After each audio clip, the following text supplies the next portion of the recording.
Sad and shell-beaten, this is just one of the broken minarets that punctuate the skyline of Aleppo's old city, a World Heritage site that was battered by bombs for years.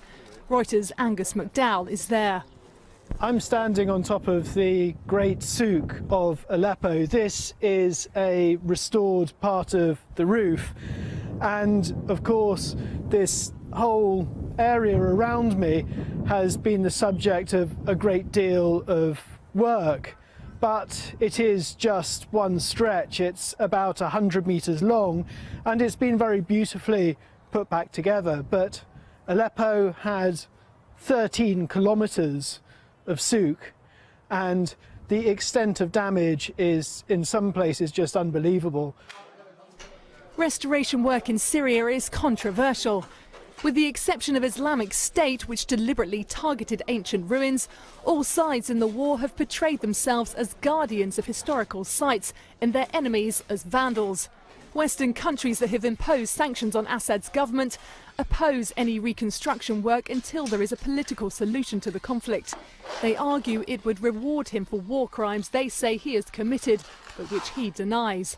And that has cut off most funding from the nations that are normally top donors for cultural work.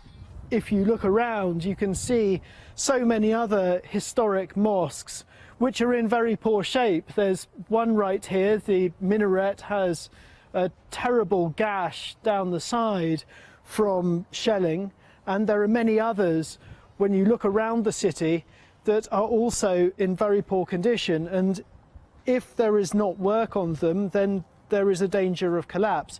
Now, whether there can be funds to restore these is the big question, because at the moment there is only the money to work on a few parts of this magnificent old city. A few of the most famous monuments are slowly recovering. At the Umayyad Mosque, bullet-scarred walls are being refaced and the minaret is ready to be rebuilt, but progress is slow.